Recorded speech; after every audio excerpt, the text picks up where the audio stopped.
rain tapped lightly on the window, a soft, rhythmic reminder of the emptiness that filled the apartment.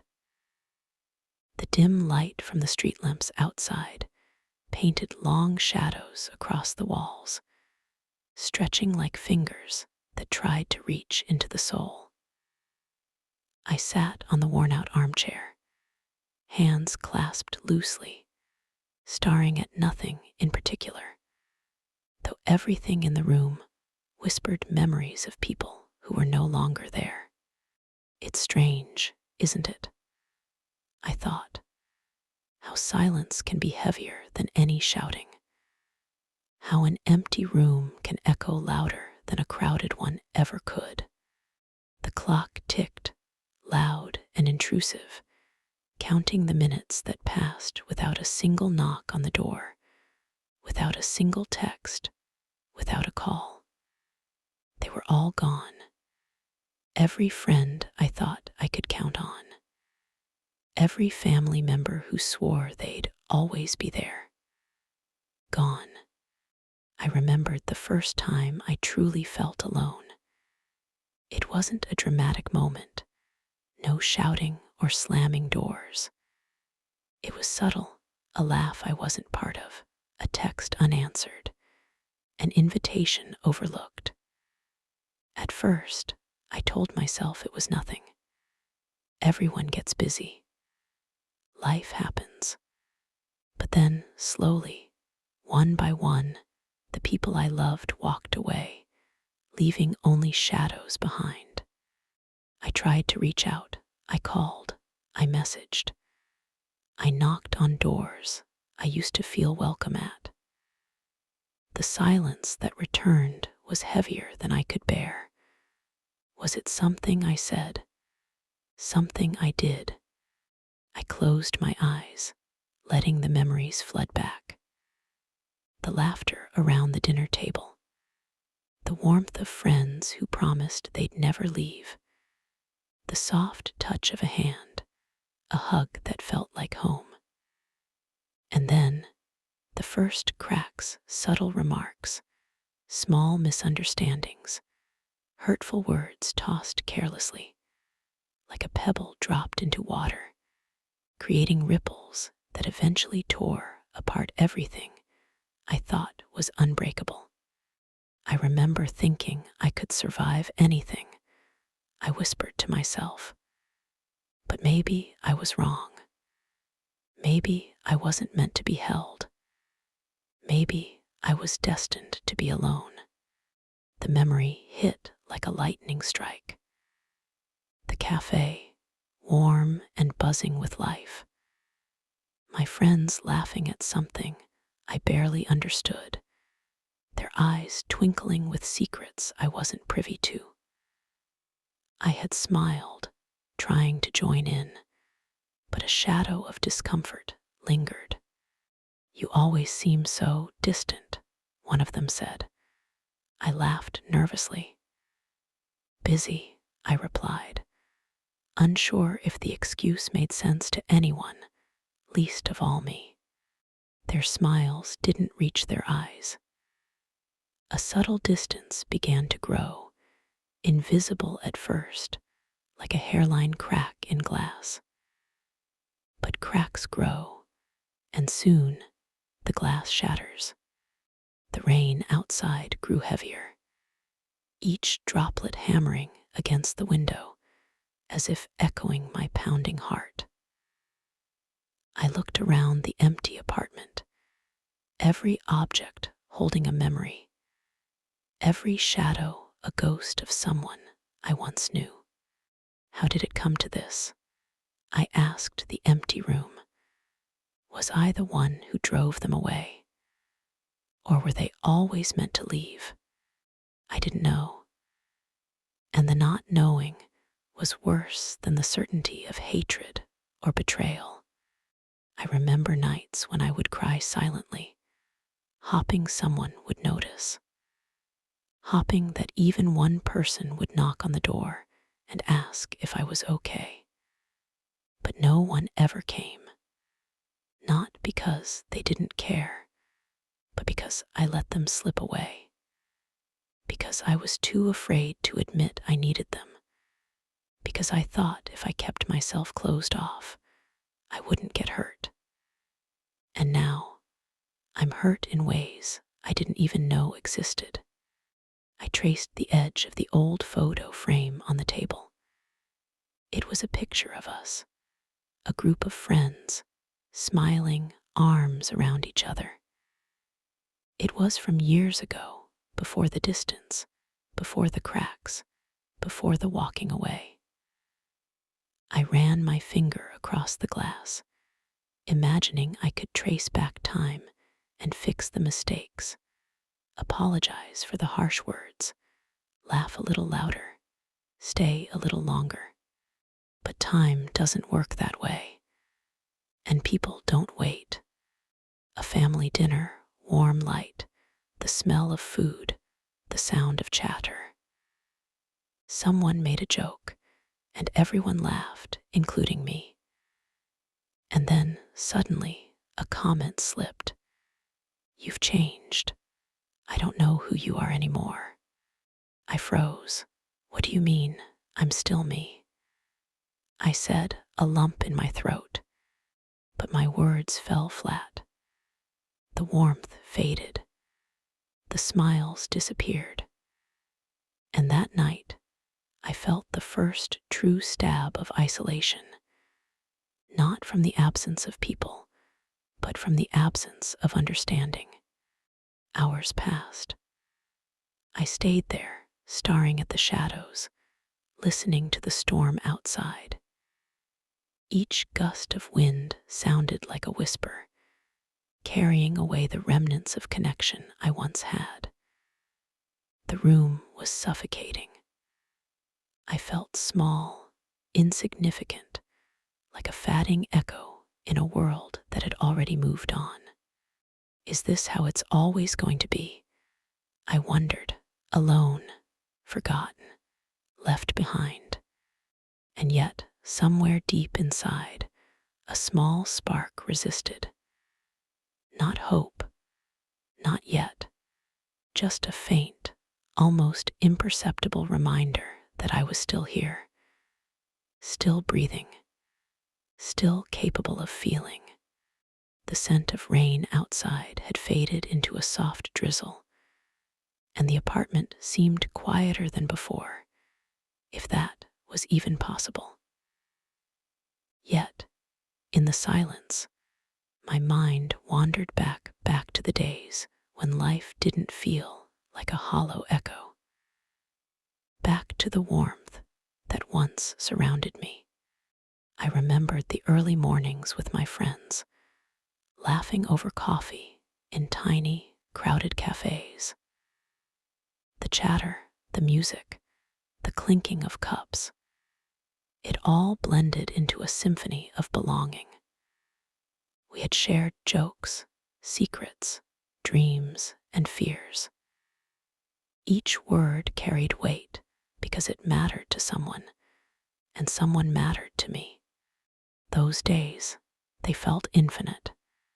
The cafe was small, with rustic wooden tables and sunlight streaming through dusty windows. My friends sat across from me, their faces lit with laughter and mischief. "Remember that time you tried to cook spaghetti and nearly burned down your kitchen?" One of them teased, grinning.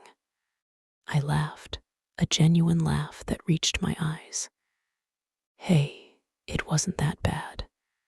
But they all laughed louder, and I felt that warm, indescribable sense of belonging. I wasn't just another face in the crowd. I was seen, heard, and valued. We talked about everything: school, work, dreams for the future. I shared my ambitions, and they nodded, encouraging me with soft smiles and teasing remarks. Every word made me feel alive, connected, important. I could still see the summer evenings spent by the lake. the sky painted in hues of orange and violet, the water shimmering under the last light of day. We ran barefoot through the grass, splashing into the lake, daring each other to jump from the old wooden pier. "Come on, don't chicken out," one friend shouted, clapping their hands.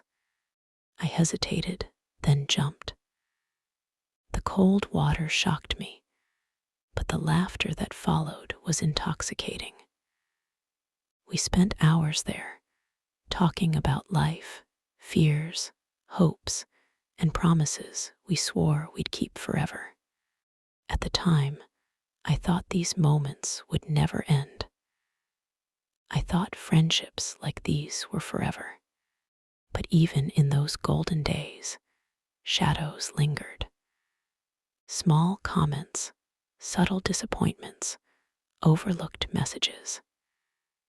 Things that I ignored at first, brushing them off with laughter or excuses. "You never text back," one friend said one evening, a hint of hurt in their voice. "I've just been busy," I replied, without realizing how hollow it sounded. They nodded, and I thought it was fine.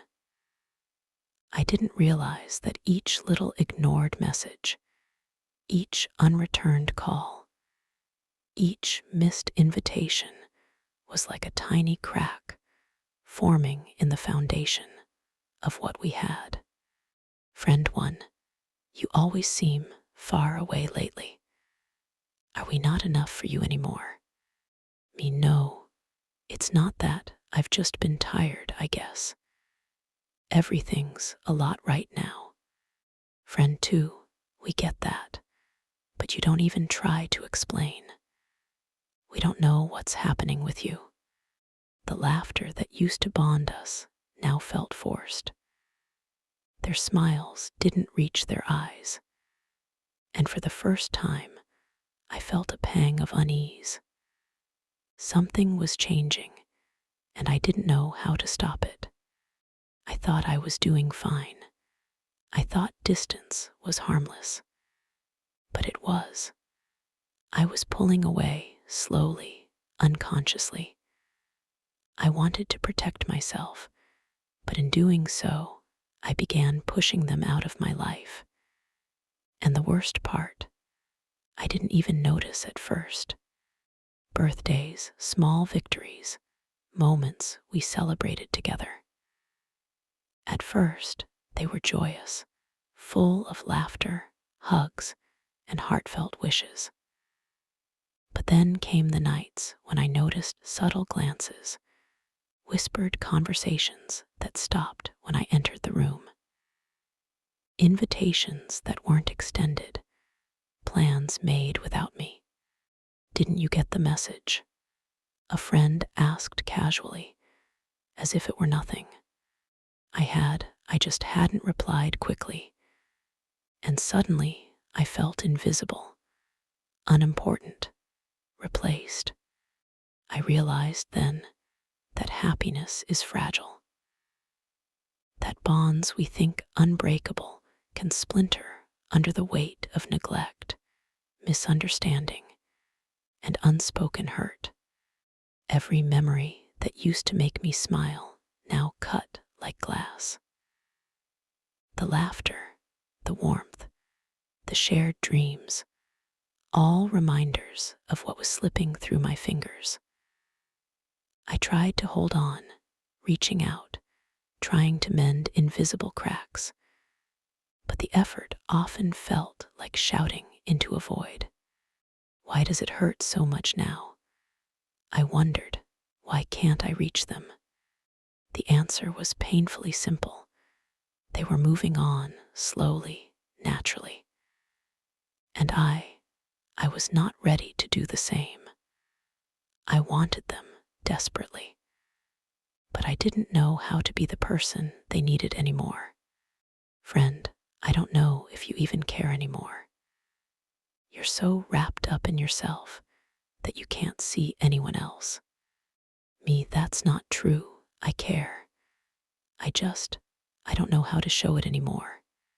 The words were desperate, almost pleading. But they didn't reach him. He shook his head, hurt and tired, and walked away. That moment marked the beginning of the real distance. The first friend who turned their back, not out of malice, but out of exhaustion. I thought I could survive on memories alone. I thought if I remembered every laugh, every hug, every shared secret, it would keep them close. But memories are cruel. They remind you of what's gone, not what's left. And so I sat there, remembering the warmth, the laughter, and the connection. I felt the first pangs of true isolation, a realization that the world I thought I belonged to was slowly fading. The sky outside had darkened further, and I felt the chill of impending loss settle over me. It wasn't just that people were walking away. It was that I had failed to hold on. I had been too afraid, too distracted, too caught up in my own world to fight for the bonds that mattered. I remember the laughter. I remember the warmth. And now, all I feel is the cold absence, the slow, painful distance. How did it happen? How did it all slip away? And most importantly, was there any way to bring it back? The room felt smaller now, suffocating, as if the walls themselves had shrunk to trap me in my own despair. I sat staring at my phone, thumb hovering over the screen. A message from a close friend blinked. "We need to talk. Meet me tomorrow." My heart raced, a mix of hope and fear. I wanted them to cancel, to say everything was fine, but part of me knew the truth. I could feel it in my chest, heavy and cold.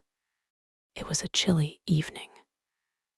We were sitting on the park bench, leaves crunching beneath our feet, the air filled with unsaid words. "Friend, I don't know anymore. I feel like I'm losing you." I swallowed hard. "I'm still here, I promise. I'm not leaving." But my words felt empty. The way they looked at me, hurt, tired, disappointed, shattered something deep inside. They had tried to reach me, and I had been too wrapped up in my own fear and pride to notice. "Friend, I can't do this alone. I need you." "But you're not here." I looked away, ashamed. I'm sorry. I didn't realize." But apologies couldn't repair what was already breaking. The next day we met. I saw it in their eyes before they even spoke, the decision already made. "Friend, I think it's better if we take a step back. Maybe some time apart will help." My chest tightened. "Step back, but why? I thought we were fine." They shook their head, eyes glistening. "You don't understand, and I can't keep feeling like I'm the only one trying. I have to protect myself too." I wanted to beg, to promise change, to hold on to them, but my voice caught in my throat.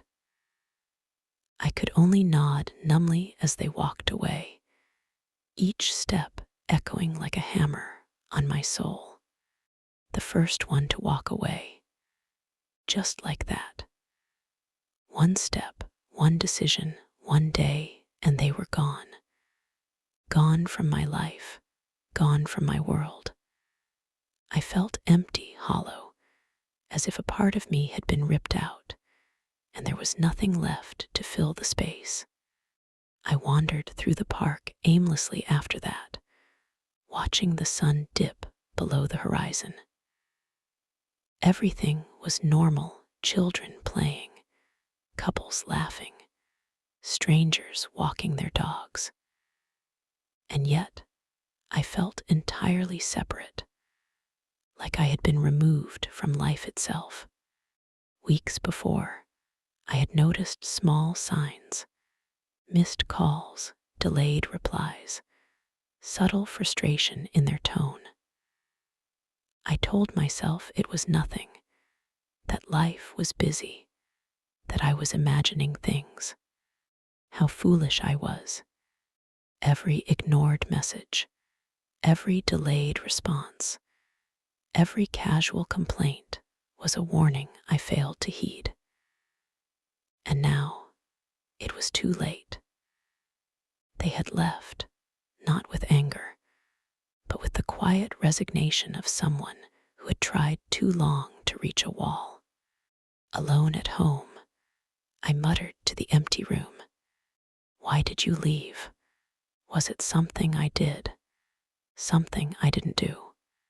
The room remained silent. I knew the answer already, yet asking made me feel slightly less powerless.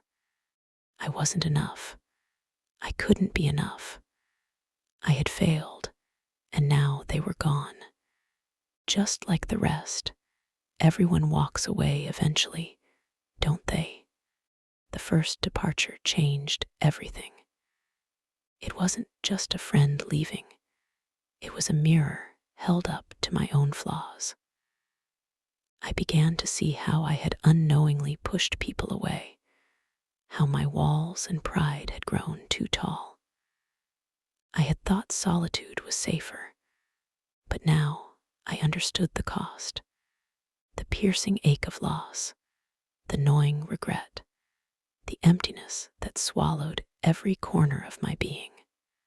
I replayed every interaction in my mind, every word, every action, every laugh. Did I miss something? Could I have done more? I reached out, yes, but was it too little, too late? Did I not fight hard enough for them? Sleep became an uneasy visitor. Nights were long and filled with restless tossing, haunted by the echo of their steps walking away. Days were worse, bright and full of life outside my window, while I remained trapped in the slow-moving shadows of despair. Another friend, noticing my growing distance, had tried to reach me. "Friend, you've changed. We don't know you anymore." I snapped, "I'm the same. Can't you see I'm trying?" They shook their head and walked away too, another door closing, another piece of my world vanishing. I fell to the floor, hands clutching my head, sobbing silently. Not a single sound escaped, but inside, the scream was deafening. Returning home, I noticed the small things that had gone unnoticed before. The chair where we used to sit together, the cup left half empty, the photo frames on the wall. They were silent reminders of presence now lost. The apartment, once a safe haven, now felt like a mausoleum of abandoned memories. The first one to leave, and I survived somehow. But at what cost? As I lay awake that night, staring at the ceiling, a terrifying thought settled in. If the first person could leave, who else will? The fear was suffocating. Every call unanswered, every text ignored, became magnified. Every fleeting interaction now carried weight. Would they be the next to walk away? Could anyone stay? The first departure had shattered the illusion of permanence, leaving me exposed, fragile, and painfully aware of life's impermanence. The the first one left, and it hurt more than I ever imagined. But it wasn't just the pain of losing them. It was the realization of my own failings, my own walls, my own mistakes. And now I was truly alone. Alone with my thoughts, my regrets, my fear. And the world moved on without me. The apartment felt colder now. The once faint hum of the city outside seemed distant, as if it belonged to a world I was no longer part of. Every corner of the room echoed with emptiness, the sofa sagging where laughter once lingered, the coffee table still holding remnants of cups and crumbs from happier days. I sank onto the floor, back against the wall, staring at nothing. My phone remained silent, as it always had. Every notification I once anticipated now mocked me with absence. No one cares. No one ever did. The realization hit me like a physical blow. I was truly alone. Alone not just in this room, but in the world. The people I thought would always be there, gone. And the worst part, I could see it coming and did nothing. I let them slip away. I built walls that were too high, closed doors that could never be reopened. And now I am left with nothing but shadows. The shadows themselves seemed to taunt me. I could feel them crawling along the walls, whispering accusations I couldn't escape. You drove them away. You are the reason they left. Weeks before, subtle signs were everywhere. Friendships strained by minor disagreements. Messages left unread, calls unanswered. My own pride and fear had blinded me. Friend, we don't hear from you anymore. Are you okay? Me, yes, everything's fine. I lied. They didn't press further, and slowly they receded. My silence had become a wall, and every day it grew taller. I wandered through the apartment like a ghost. Meals were cold, untouched. Books gathered dust. The TV flickered with meaningless shows, but I couldn't focus. Even music felt distant, like it belonged to someone else's life. Sleep was elusive. Nights were long, filled with tossing and turning, haunted by memories and regrets. Each thought spiraled, looping endlessly. Why didn't I try harder? Why didn't I fight for them? Was I too selfish, too weak, too blind? Alone, I spoke aloud, my voice cracking. Why did you let it happen?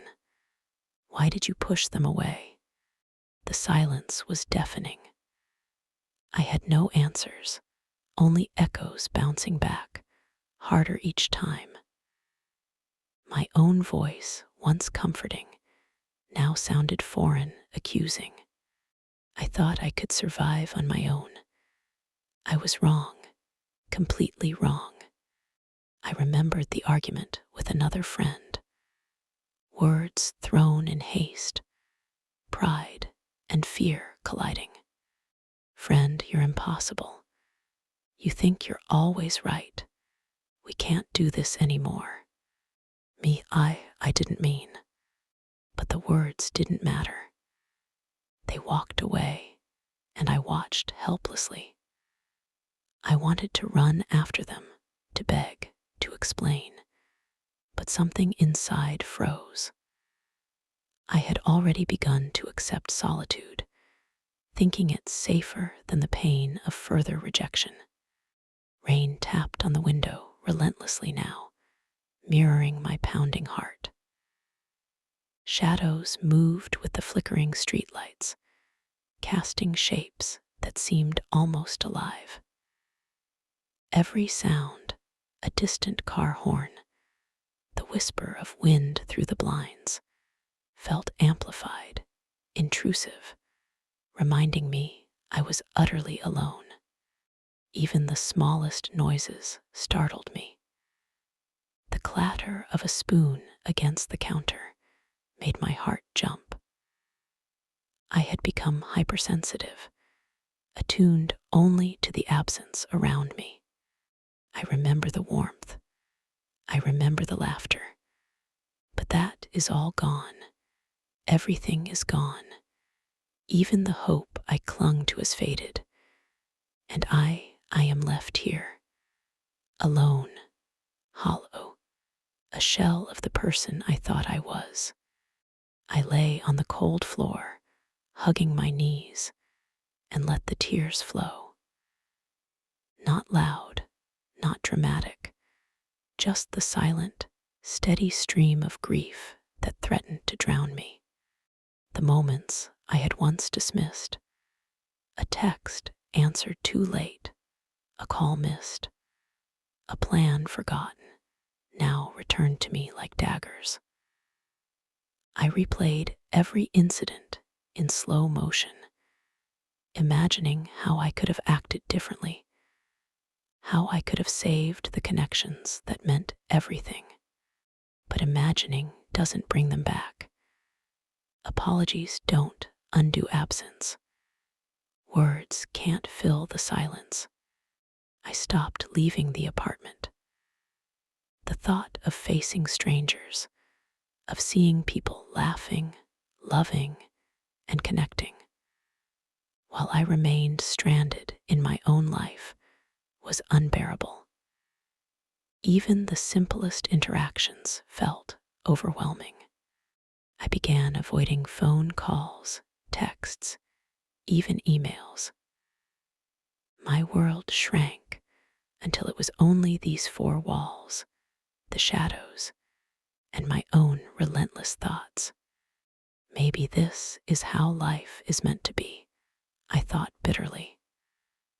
Perhaps some people are destined to be alone, never meant to be understood, never meant to be held. Days blurred into nights, nights into days. I lost track of time. Hunger and fatigue became secondary to the ache of loneliness. I saw every shadow as a reminder of those who left, every echo as the footsteps fading into distance. And I wondered if this is the price of living, if this is the cost of existing, being left behind, watching life continue without you, powerless to change it. Yet even in the depth of despair, a faint, almost imperceptible thought lingered. Perhaps it wasn't only them. Perhaps I was part of this. Perhaps I pushed, ignored, and failed. Perhaps I contributed to my own abandonment. The thought scared me. It was easier to blame others, to curse fate, to cry over loss.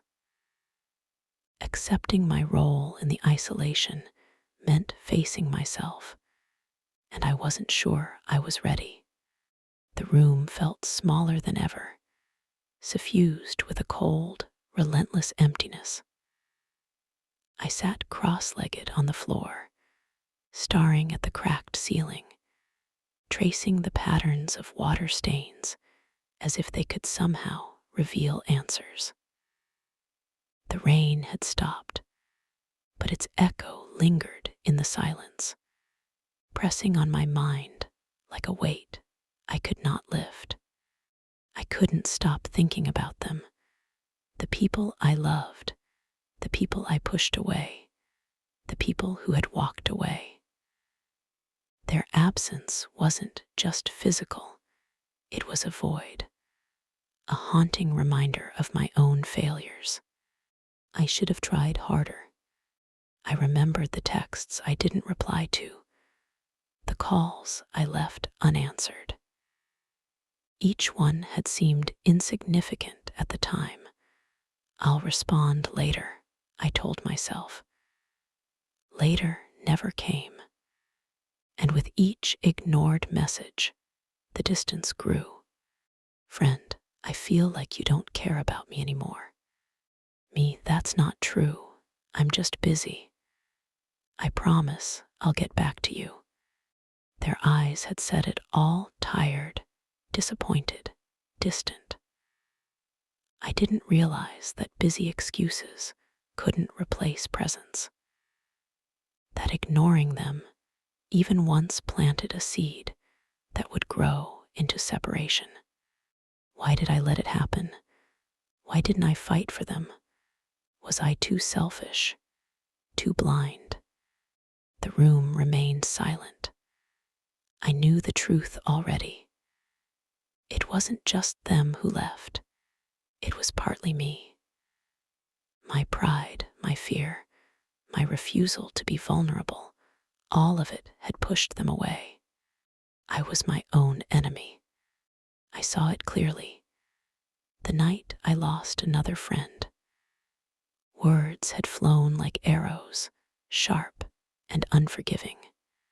Friend, you never listen. You only think about yourself. Me, I care about you. I don't know how to show it. The words hung in the air, meaningless now. My voice had cracked, my hands trembling. They left, the door closing softly, but with finality. That sound, the closing door, became a drumbeat of regret I could not escape. If only I had listened. If only I had tried harder. The guilt settled over me like a second skin. Every happy memory now felt tainted with failure. Every laugh I had once enjoyed now echoed with the knowledge that I had failed to nurture it. I could have prevented this. I could have been different. I could have fought for them. But I didn't. And now I am left with nothing but memories and silence. I pressed my hands to my face, the tears flowing freely. Not the shallow tears of fleeting sadness, but deep, soul-rending grief. A grief born of loss, regret, and self-recrimination. I remembered a simple birthday dinner I had ignored, thinking I had other priorities. I had stayed home, telling myself it didn't matter. But the disappointment in their eyes, the silent retreat, was a wound I didn't notice at the time. Friend, we missed you tonight. We thought you'd be there. Me, I'm sorry, I didn't realize. But the apology never repaired the hurt. They moved on, leaving me to my own realization. Absence is permanent when trust is broken. I began to see the pattern. Every step of abandonment was mirrored by a step I had taken away from them. The walls I built, the pride I clung to, the fear I hid behind, they were all mine.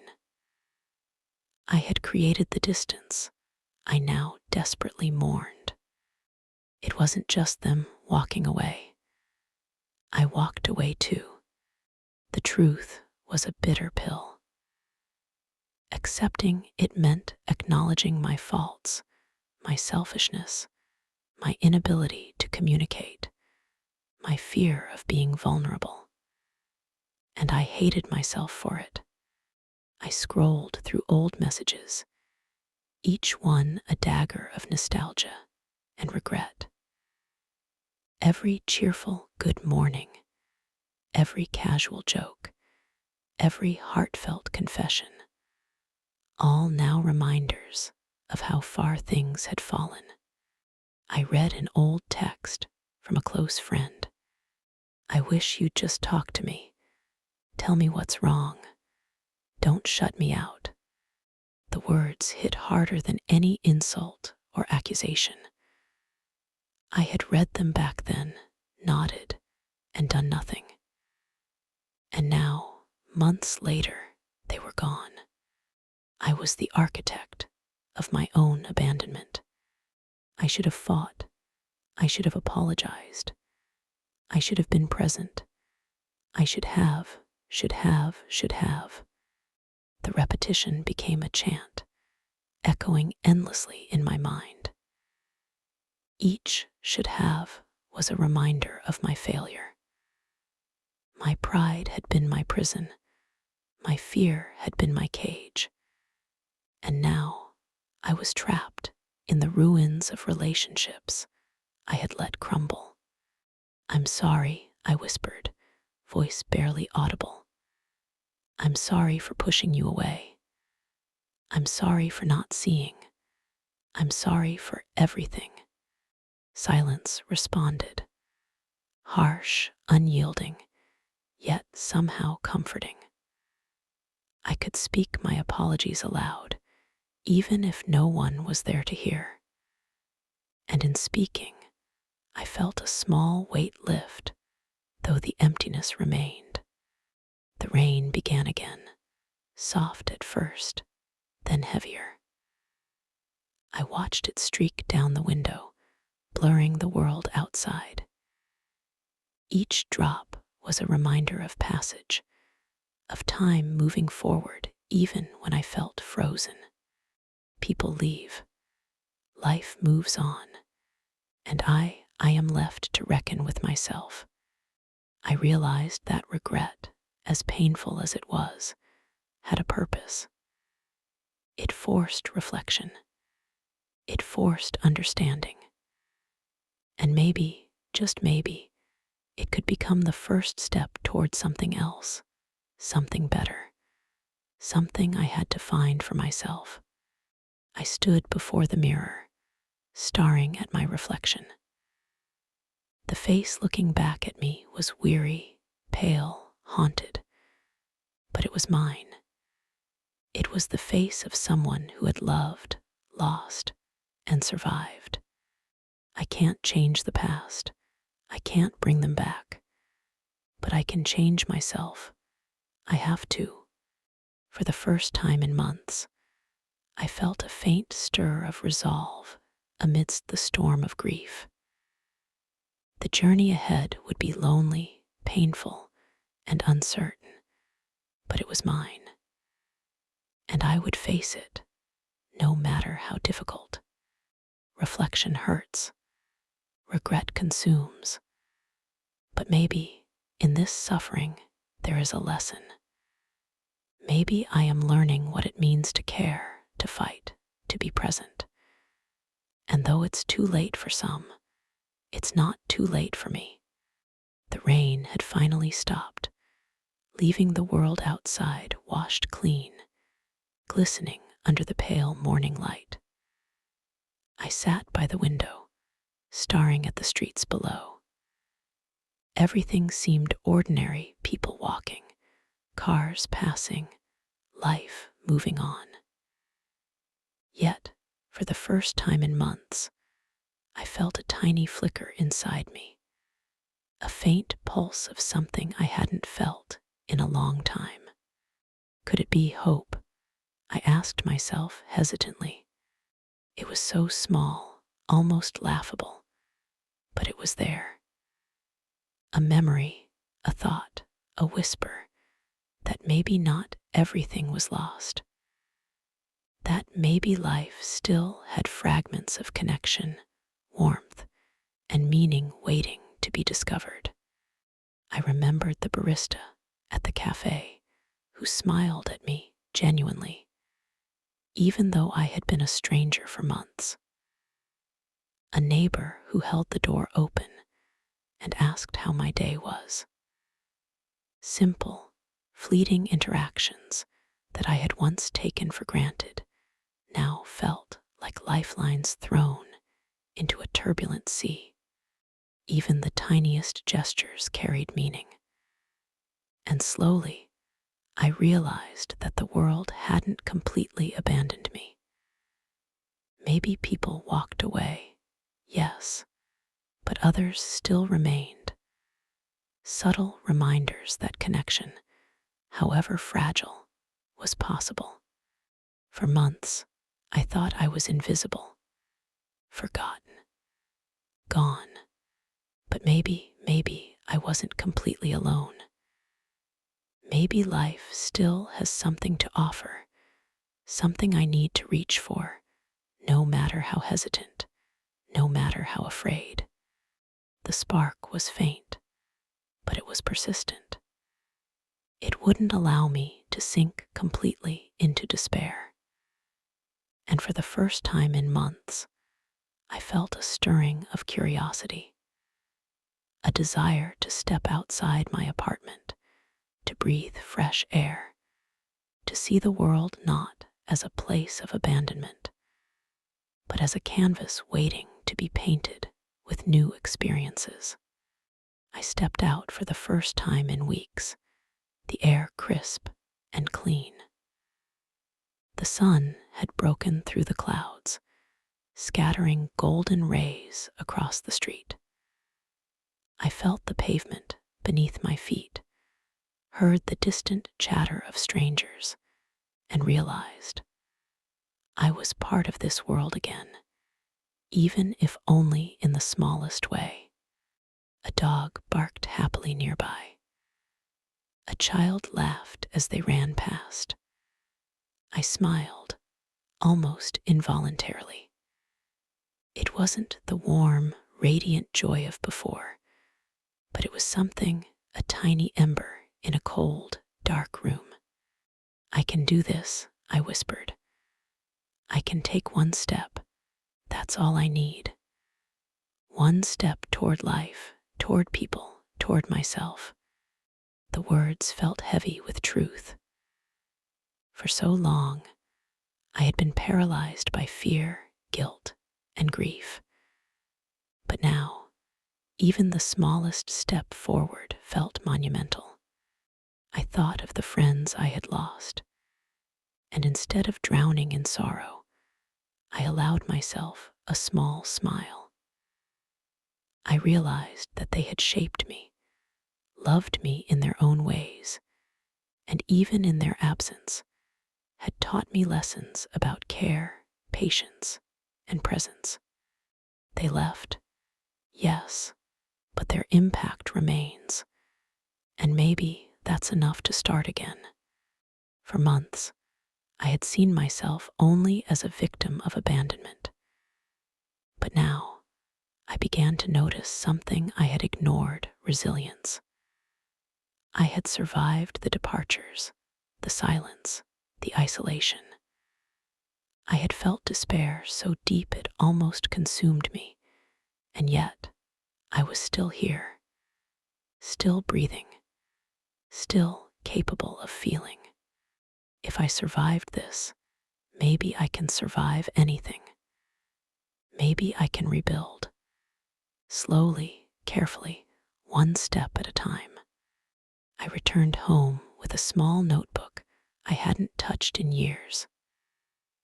I opened it and began to write, not letters to the ones who left, not apologies or pleas, but reflections, thoughts, and small plans. Words poured out, chaotic at first, then gradually ordered, like the slow untangling of a knot. It was my first act of self-connection, my first step toward reclaiming a life I thought was lost. Maybe I can't bring them back, I said softly. Maybe it's too late for some things, but it's not too late for me. I can try, I can feel, I can live. The realization was liberating, even if slightly terrifying. Hope, after all, was not certainty. It was merely the courage to believe that something better could exist, somewhere, somehow. Outside, birds chirped for the first time in what felt like months. The scent of wet earth filled my senses. The sun warmed my skin. The breeze brushed past, carrying a freshness I hadn't noticed before. Every small sensation felt amplified, as if life itself was whispering, "You are still here. You still matter." And in that moment, I understood that hope wasn't a sudden, blinding light. It was subtle, quiet, persistent, a flicker that refused to die, even in the darkest nights. I let myself remember, mourn, and reflect. But I also let myself smile at the small things. The past was gone, yes, but the present, fragile as it was, offered possibilities. Possibilities of connection, of laughter, of small joys that could grow into warmth. I can't control who stays or leaves, but I can control how I live, how I respond, how I care. Hope isn't certainty. It's a whisper, a tiny spark, a fragile ember in the darkness. But it's enough. Enough to take one step. Enough to try again. And maybe, just maybe, that's how I start to heal. The morning light streamed gently through the blinds, soft and forgiving. I sat on the edge of my bed, notebook open in front of me, pen resting lightly against the paper. The emptiness that had once weighed me down felt different now, not as crushing, not as permanent. It was still there, yes, but it had shifted. The raw ache of abandonment had softened into a reflective stillness. I realized that acceptance didn't mean forgetting, or excusing, or pretending that nothing had happened. Acceptance meant acknowledging reality, that some people would walk away, some doors would close, and some losses could never be undone. I can't change the past. I can't bring them back, but I can learn from it. I can understand my role in what happened, and I can choose to be different moving forward.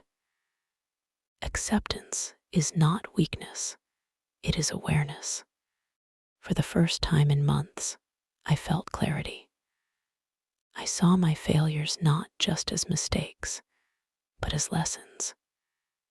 Each departure, each broken bond, each regretful moment was a mirror, reflecting the parts of myself I had neglected, ignored, or feared to confront. I remembered each friend who had walked away, each conversation that ended in silence, each argument that left me shattered. And yet, instead of merely mourning their absence, I began to see the wisdom hidden in those painful moments. Friend, we can't keep doing this if you don't meet us halfway. I had reacted with hurt and anger, but now I understood. They had tried, in their way, to reach me. They had given me a choice, a chance to grow, to change, and I had failed. Recognizing that, I felt a strange sense of gratitude mixed with sorrow. They taught me. Even in leaving, they taught me. I began small. I cooked my own meals, tending carefully to every detail. I cleaned the apartment, restoring order in the space I inhabited. I took walks, observing the world around me, letting the sunlight warm my skin. I reconnected with small joys, reading, writing, listening to music, and letting myself simply exist without judgment. Each small act was a step toward reclaiming life. I realized that before I could seek connection with others, I had to rebuild my connection with myself. "You have survived this," I whispered. "You have felt loss, regret, and despair. And yet, you are still here. You are still breathing. You are still capable of feeling, loving, and growing. That is strength." The words resonated deeply. For so long, I had defined myself by absence, by the people who left, by the mistakes I had made. Now, I began to define myself by resilience, by endurance, by the courage to face the truth. I understood that self-realization was not a sudden epiphany, but a gradual unfolding. Each thought, each memory, each acknowledgement of my failures added a layer of understanding. And with understanding came freedom from the chains of guilt, from the paralysis of fear, from the relentless grip of despair. I am not my past mistakes. I am not my failures. I am a living, feeling being, capable of growth and change. I stepped outside again, this time intentionally, not to escape, but to engage. I smiled at neighbors, exchanged brief conversations, and allowed myself to notice the beauty in small things. The way sunlight filtered through the trees, the laughter of children playing in the distance, the rhythmic hum of daily life continuing despite my absence. For the first time, I didn't feel apart from the world. I felt present in it. Not fully healed, not completely whole, but aware, awake, and willing to try again. I thought of those I had lost, and instead of clinging to pain, I felt gratitude. They had mattered. They had shaped me. And even in their absence, their impact remained. I can honor them not by holding on to them, but by learning from them. I realized that some people will leave, and that's part of life. It doesn't diminish the love shared or the lessons learned. Acceptance meant holding both sorrow and gratitude in my heart simultaneously. I began to see myself not as a victim, but as a survivor. Every tear, every sleepless night, every pang of regret had forged a strength within me. I had faced the worst of human isolation, and I had endured. Strength is not in never falling. Strength is in rising again and again, even when the weight of the world presses down on you. I allowed myself a small, tentative smile. It wasn't joy as it once had been, but it was something real, something solid, a seed of self-respect, courage, and resilience taking root in the soil of experience. I returned to my notebook, writing not letters or pleas, but reflections and intentions. Words flowed freely, capturing lessons, gratitude, and small commitments to live more consciously. I will listen more. I will reach out. I will be present. I will honor those I love, and I will honor myself. The pen moved like a bridge, connecting the pain of the past with the possibilities of the future. I cannot change the past. I cannot undo what has been lost, but I can shape what comes next. I can live deliberately, with awareness, with care, with courage. That is my gift to myself and to the world. For the first time in what felt like eternity, I felt a quiet peace. not the fleeting happiness of old, but a grounded, steady awareness that life, no matter how fragile or painful, continued. And I could continue with it. I stood by the window once more, the city alive below me, sunlight breaking through the clouds. A deep breath filled my lungs, steadying my heart. I knew the road ahead would still have challenges, loneliness, and setbacks, but I was ready. Not because the world had changed, not because people would return, but because I had changed. I had learned. I had reflected. I had accepted. And now I could move forward fully aware, fully alive, fully myself. Acceptance is not the end. It is the beginning of understanding, growth, and life lived with awareness. I am still here. I am still capable. And that is enough.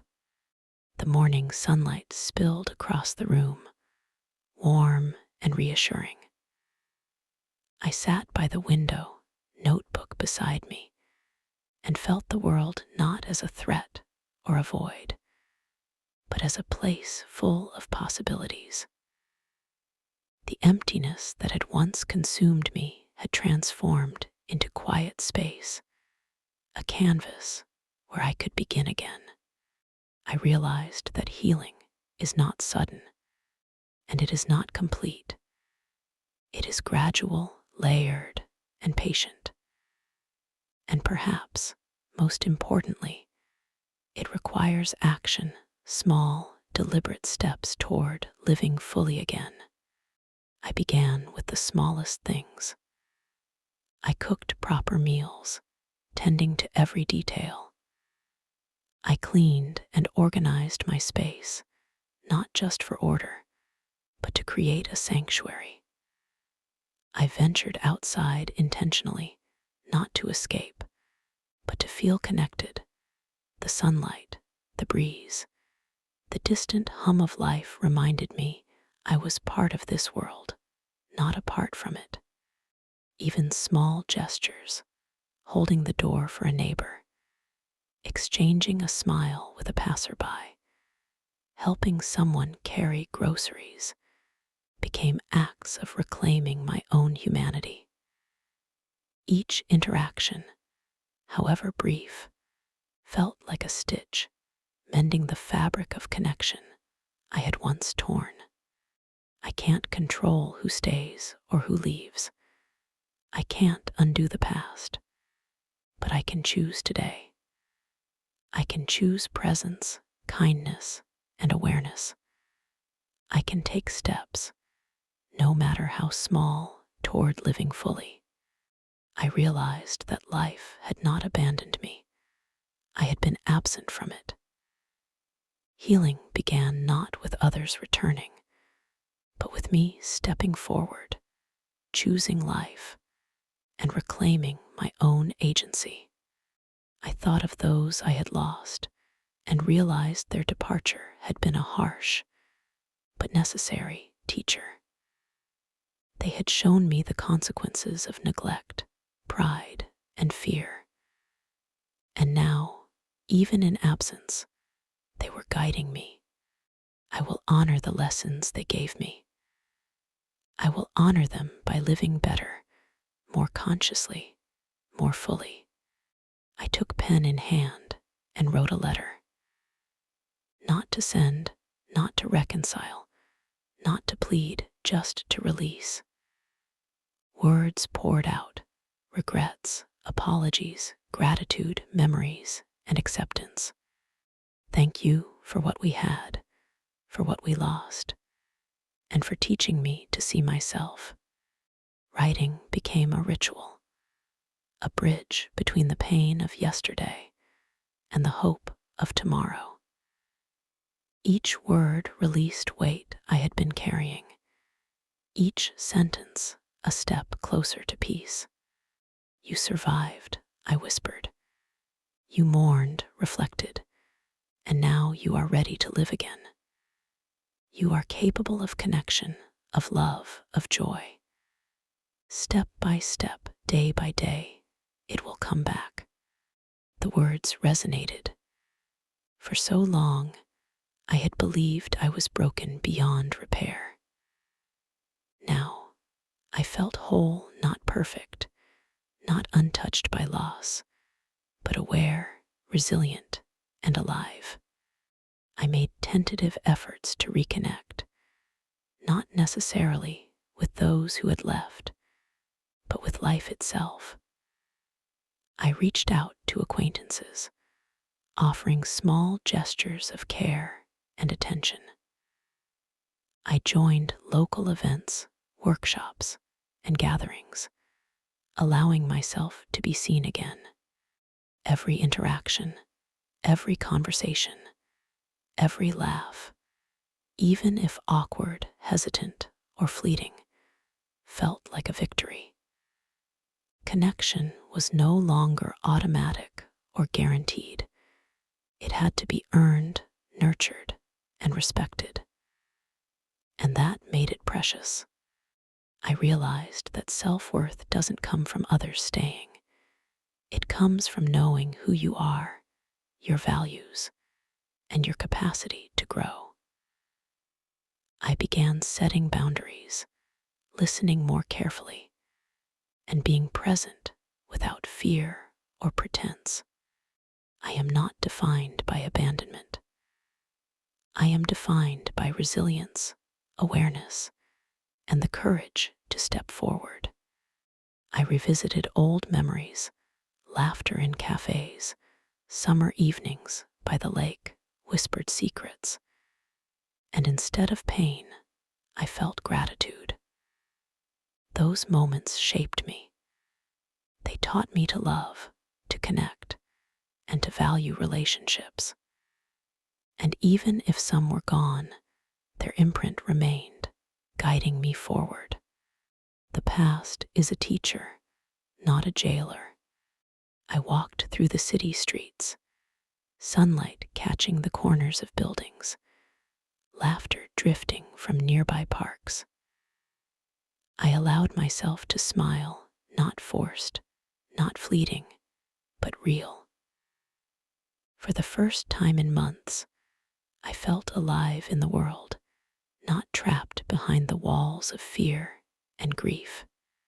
Every small connection, every act of kindness, every observation of beauty reinforced that life continues, and I am part of it. You are ready, I told myself. Ready to live, to connect, to love, to feel. Step by step, you will heal. Step by step, you will thrive. You are here, and that is enough.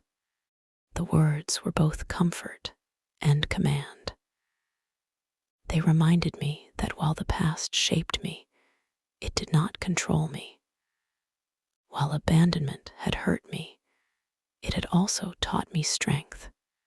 Healing is not a destination, it is a journey. Some days will be harder than others. Some moments will trigger grief or doubt. But I have survived, learned, reflected, and chosen to move forward. That is victory. I understood that life is a series of departures and arrivals, of losses and gains, of endings and beginnings. And the power lies in how we respond. I would respond with awareness, courage, and openness. I walked out of my apartment, the city alive around me, the sun casting golden light on every street.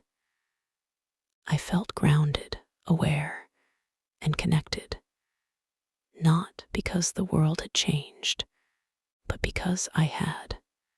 I am here. I am capable. I am alive. And I will live fully, one step at a time. I inhaled deeply, savoring the moment, the life, and the possibilities ahead. The past shaped me, The pain taught me, and the losses guided me. Now I choose life, connection, and growth. I walk forward with awareness, resilience, and hope. And that is enough, more than enough.